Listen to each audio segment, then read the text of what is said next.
Hey, I'm Renee, but you can call me Blade, and you are watching the Oh My God Show. Today, we will be talking about God of a second chance.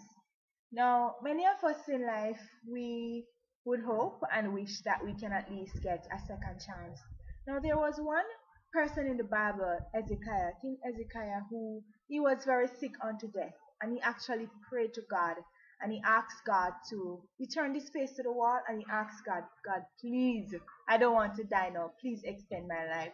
And what God actually did was to extend his years, and he actually lived for 15 more years on the earth before he died.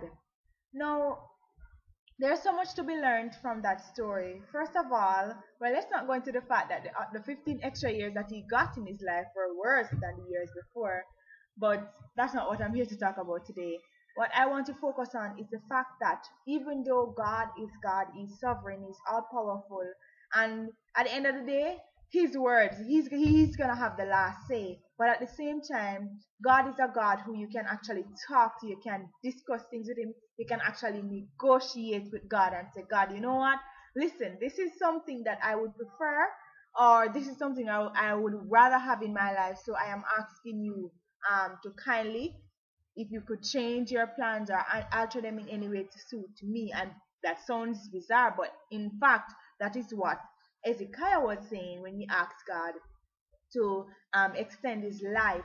In many other situations in the Bible, we saw Paul on the way to Damascus before he was converted into Paul.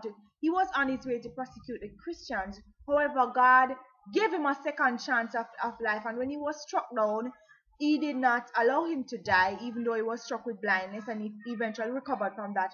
But God was saying, in that situation, he was able to change, and God not only changed his heart and changed it from the inside out, but God also changed his name. That's how he ended up being called Paul. Right? In other situations in the Bible, we saw where God was sending another prophet.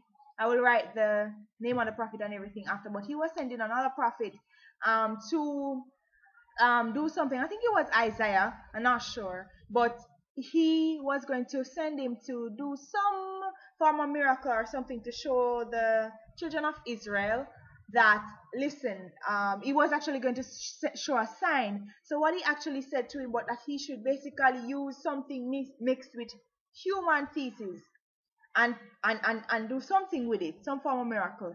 And he basically begged God, and he was saying, God, well, I'm not too afraid with the whole issue of putting my hands in human feces or anything like that. So can we get another option here? And God actually listened to him and said, all right then, let us change it from human feces and let us use cow dung instead, which you and I both know is much more pleasant than having to come in contact with human feces, which is not either hygienic or pleasant experience.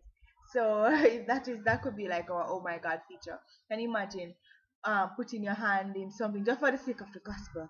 But I am here to tell you that you may feel down, you may feel depressed, you may be at the point in your life where you feel like you've had it with life, you've had it with God, you've had it with people, and you really can't be bothered.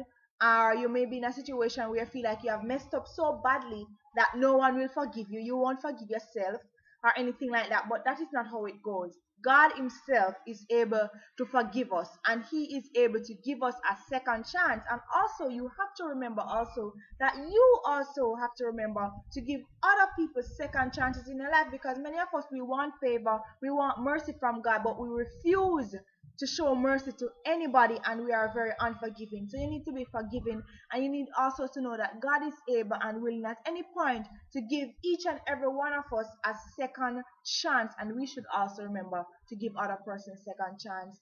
So that is what I have to say. Please remember to just keep your head high, keep focused, be confident in yourself, love God, and don't let anything separate you from the love of God. Neither pleasure, neither sex, neither anything at all. Just remember that God is the ultimate. You only have one life to live, and whatever you are going through, whatever you've done, whatever you are doing, it doesn't mean that God is ready sitting there to condemn you. God is sitting right now, ready to give you a second chance. And all you have to do is ask Him.